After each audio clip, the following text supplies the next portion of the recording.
বর্তমানে অত্যন্ত জনপ্রিয় হয়ে উঠেছে এই টেক্সট ইফেক্টটি। সম্মানিত দর্শক, একটি ভিডিওতে দর্শকের মনোযোগ ধরে রাখার জন্য অত্যন্ত আকর্ষণীয়, স্মার্ট এবং ক্লেভার একটি ওয়ে হচ্ছে এ ধরনের টেক্সট ইফেক্ট ব্যবহার করা। তো কীভাবে আমরা খুবই সহজে এরকম টেক্সট ইফেক্ট ব্যবহার করতে পারি, যেটাকে পপ টেক্সট বলা হয়। আমি এখানে ফিল্মোরা ভিডিও এডিটর ব্যবহার করেছি। আপনারা চাইলে এখানে অন্য কোনো ভিডিও এডিটর ব্যবহার করতে পারেন, প্রিমিয়ার প্রো ব্যবহার করতে পারেন। এখানে আমরা কিছু কৌশল অবলম্বন করে কাজটি করব, সেই ট্রিক্সটি জানাটি হচ্ছে মূল বিষয়। এর জন্য আমাদের প্রয়োজন হবে একটি অডিও ফাইল। তবে অডিও ফাইলটাই আমরা প্রোগ্রাম চালু করার পরেও রেকর্ড করে নিতে পারি, যেখানে ভয়েস রেকর্ডিং করা থাকবে সেরকম একটি অডিও ফাইল। তো চলুন আমরা এবার সরাসরি স্ক্রিনে চলে যাই। তো আমি প্রথমেই ফিল্মোরা 13 ওপেন করলাম। অত্যন্ত জনপ্রিয় একটি ভিডিও এডিটর বর্তমানে ফিল্মোরা, যেখানে খুব সহজে প্রফেশনাল মানের কাজগুলো করা যায় অনেক সহজে, অনেক স্বল্প সময়ের মধ্যে। তো আমি এখানে প্রথমে অডিও ফাইলটি আগে থেকে রেকর্ড করে রেখেছি। আপনারা চাইলে তো আসলে এখানে যে রেকর্ড বাটনটি রয়েছে, এই রেকর্ড বাটনে রেকর্ড করা সম্ভব। তো আমি আগে থেকে রেকর্ড করে নিয়েছি। এরপর আমি সেই ফাইলটিকে জাস্ট ইম্পোর্ট করব। ওকে, আমি আমার ফাইলটি এখানে ইম্পোর্ট করে নিচ্ছি। জাস্ট পপ আপ ভয়েস এখানে আমি ওপেন করে নিলাম, যেটা এখানে চলে এসেছে, এবং এটাকে আমরা আমাদের টাইম লাইনে ড্র্যাগ করব, অথবা এখানে অ্যাড বাটনে ক্লিক করলেই হবে। তো এখন আমাদের কাজ হচ্ছে যে এইখানে আমরা পিছনে ভিডিও ব্যাকগ্রাউন্ড ইউজ করতে পারি, এখানে ভিডিওটি দিলেই হবে। আমি খুব সহজভাবে দেখানোর চেষ্টা করছি সময় কম লাগার জন্য। তো এখানে আমি প্রথমে অডিওটির এই অংশটি থেকে এখান থেকে একটু কেটে নিচ্ছি এবং শেষ অংশটুকুও কেটে নিচ্ছি। তো আসলে এই ভয়েস ফাইল, অডিও ফাইলের মধ্যে যে কথাগুলো বলা হয়েছে, সেই কথাগুলো আমাদের প্রথমে টাইপ করে নিতে হবে একটি জায়গায়। আমি এখানে টাইপ করে নিচ্ছি যে বর্তমানে অত্যন্ত জনপ্রিয় হয়ে উঠেছে এই টেক্সট ইফেক্টটি। আমরা শুনে দেখি যে কোনো কিছু মিসিং হলো কিনা। বর্তমানে অত্যন্ত জনপ্রিয় হয়ে উঠেছে এই টেক্সট ইফেক্টটি। ওকে, তা এখন আমাদের কাজ হচ্ছে এই যে একটা একটা করে শব্দ শুনে শুনে আমাদের তো আসলে এখানে টেক্সট লেখাটা অনেক সময়ের ব্যাপার। তো তার জন্য এখানে এই ভয়েসের যে ওয়েবটি আমরা দেখতে পাচ্ছি, সেই ওয়েবের মধ্যে থেকে আমরা যেখান থেকে আসলে একটু পিক করছে সেই জায়গাগুলোতে আমরা আসলে মার্ক করব। এই জন্য মার্কার অ্যাড করব। মার্কার অ্যাড করার জন্য কিবোর্ড থেকে জাস্ট আমরা এম প্রেস করব, তাহলে এখানে একটা মার্কার উপরের দিকে লক্ষ্য করুন অ্যাড হয়ে গেছে। ঠিক একইভাবে আমরা এখানে একটি মার্কার অ্যাড করলাম, যে আমাদের এখান থেকে নতুন নতুন শব্দ শুরু হতে পারে, এবং পরবর্তীতে আমরা চাইলে এখানে অ্যাডজাস্ট করে নিতে পারবো। তো আমি এখানে একটি মার্কার অ্যাড করছি, এবং এখানে একটি মার্কার অ্যাড করছি, এবং এখানে একটি মার্কার অ্যাড করলাম, এবং এখানেও একটি মার্কার অ্যাড করলাম। তো এখন আমরা শুনে দেখি যে আমাদের আসলে যে শব্দগুলো আমরা টাইপ করেছি, সেই শব্দগুলো আসলে ওই জায়গাটা থেকে শুরু হলো কিনা।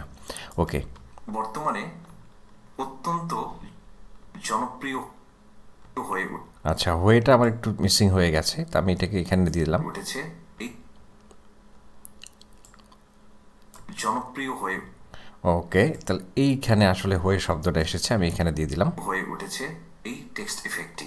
ওকে, তো এখন আমাদের কাজ হচ্ছে এখানে আমরা টেক্সট নিয়ে আসবো। টেক্সট নিয়ে আসার জন্য আমরা এখান থেকে টাইটেলে চলে যাচ্ছি, এবং টাইটেল থেকে আমাদের যেটা ডিফল্ট টাইটেল সেটিকে আমরা ব্যবহার করব। তো ডিফল্ট টাইটেলটি এখানে চলে এসেছে, এবং এখানে আমরা যেহেতু বাংলা লিখতে চাইছি, যার জন্য একটু সময় বেশি লাগবে, আর ইংরেজিতে লিখলে অনেক কম সময়ের মধ্যে কাজটি আমরা করতে পারবো। তো যাই হোক, আমি বাংলায় দেখাচ্ছি। তো এই জন্য আমাদের প্রথমে এই শব্দটি, বর্তমানে শব্দটি আমি এখান থেকে কপি করলাম। কপি করে এইখানে টেক্সট টাইটেলে বসিয়ে দিলাম। বসিয়ে দেওয়ার পরে এখানে আমরা এখন দেখি যে আমাদের কী অবস্থা। এখানে শব্দটি এভাবে হয়েছে। তো আমরা বাংলা ফন্ট চেঞ্জ করব, সেই জন্য আমরা এখান থেকে বাংলা ফন্টের শিলিগুড়ি ফন্টে আমি ব্যবহার করছি এখানে, এবং এখানে চাইলে এটিকে আমরা 90 করে দিতে পারি। ওকে, তো এখন এই লেখার মধ্যে আপনারা চাইলে বিভিন্ন ধরনের এখানে টেক্সট ইফেক্ট রয়েছে, সেগুলো ব্যবহার করতে অ্যাপ্লাই করতে পারেন। জাস্ট অনেকগুলো রয়েছে, এখান থেকে আমি এটি ব্যবহার করেছি ভিডিওতে। তো এটি দিয়ে দিলাম, যে কোনো একটি দেওয়া যেতে পারে, যেটি আপনাদের ভালো লাগে। যাই হোক, আমি এটি অ্যাপ্লাই করে রাখলাম।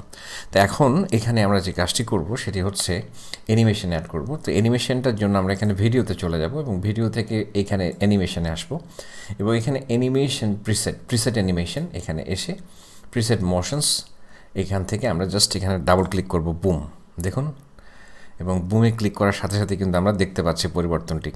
তো এখন আমি এটাকে জাস্ট ছোট করে নিলাম, এখানে ছোট করে নিলাম, এবং এখান থেকে এই যে টেক্সটগুলোকে জাস্ট আমরা কপি করব। কিবোর্ড থেকে Ctrl+C প্রেস করলাম আমি, এবং Ctrl+C প্রেস করে করে মার্কারে যাব, এবং একটা করে বসিয়ে দিব। তাহলে এই মার্ক এখান থেকে এটাকে আমি একটু কমিয়ে নিচ্ছি, প্রথমটা একটু কমিয়ে নিচ্ছি। ওকে, এবার আমি এটাকে কপি করি, তাহলে সুবিধা হয়। এবার এই মার্কারে এখানে আসব এবং এখানে বসিয়ে দিব। এভাবে প্রত্যেকটা মার্কার যতগুলো আমরা প্রথমে মার্ক করে নিয়েছিলাম সেখানে আমরা বসিয়ে দিচ্ছি। তো যাই হোক, আমি এখানে বসিয়ে দিলাম। এবার এইখান থেকে এটাকে একটু ছোট করে আবার এখানে আমি এটাকে বসিয়ে দিচ্ছি। ওকে, তাহলে আমাদের মার্কারগুলোর মধ্যে আমরা টেক্সটগুলো বসিয়ে দিলাম। এখন আমাদের কাজ হচ্ছে যে এই টেক্সটগুলোকে চেঞ্জ করা। তো আমি এখানে একটি মাত্র জাস্ট চেঞ্জ করে দেখাচ্ছি। এখানে এসে এখানে আবার আমরা এখানে টাইটেলে আসব এবং এখান থেকে আমি অত্যন্ত শব্দটি এখান থেকে নিলাম এবং এখান থেকে এখানে জাস্ট এখানে বসিয়ে দিলাম। ওকে, তো এখন লক্ষ্য করুন যে এখানে আমাদের বর্তমানে অত্যন্ত হয়ে গেছে। এইভাবে প্রত্যেকটি আমি চেঞ্জ করব। তো আমি এই জন্য ভিডিওটি এখন অফ করে বাকিগুলো চেঞ্জ করছি, কারণ ভিডিওর অনেক দীর্ঘ সময় লাগবে। তো এভাবে আমি সবগুলো লেখা আসলে পেস্ট করে দিলাম। আমরা এখানে ইউনিকোডে অবশ্যই লেখাগুলো টাইপ করে নিতে হবে প্রথমে, সেটি হয়তো বলা হয়নি মেসেজটি, ইনফরমেশনটি, তো ঠিক ইউনিকোডে লিখতে হবে। এখন এখানে আমরা দেখে নিচ্ছি যে আমাদের কী অবস্থা হয়, যে এখানে যে মার্কারগুলো রয়েছে সেই মার্কারগুলোর সঙ্গে আমরা এখন ড্র্যাগ করে দেব, অর্থাৎ যেখানে মার্কারটি শুরু হয়েছে সেখানে আমরা লেখাগুলোকে ড্র্যাগ করে দিয়ে দিব। ওকে, তাহলে এটাকে আমরা একটু সামনের দিকে নিয়ে আসি এবং এটাকে ড্র্যাগ করে দিচ্ছি এখানে। ব্যাস, আমাদের কাজ শেষ। এখন আমরা প্লে করি। বর্তমানে অত্যন্ত জনপ্রিয় হয়ে উঠেছে এই টেক্সট ইফেক্টটি। ওকে, এখানে আমরা একটু এটাকে বাড়িয়ে দিলাম। এখন আমাদের আশা করি এই টেক্সট ইফেক্টটি চমৎকার। তো আসলে খুবই অল্প সময়ের মধ্যে এই ট্রিক্সটি অ্যাপ্লাই করে আমরা এই দ্রুত সময়ের মধ্যে এরকম চমৎকার বর্তমানে লেটেস্ট এই ভিডিও টেক্সট ইফেক্টটি আমরা ব্যবহার করতে পারি। আশা করছি ভিডিওটি আপনাদের ভালো লেগেছে এবং এরকম আরও অনেক ভিডিও পেতে আমাদের চ্যানেলটি যদি আপনি এখনও সাবস্ক্রাইব করে না থাকেন তাহলে অবশ্যই সাবস্ক্রাইব করে পাশে থাকার জন্য বিনীত অনুরোধ করছি। খুব ভালো থাকবেন। এতক্ষণ ভিডিওটি দেখার জন্য আপনাকে অসংখ্য কৃতজ্ঞতা।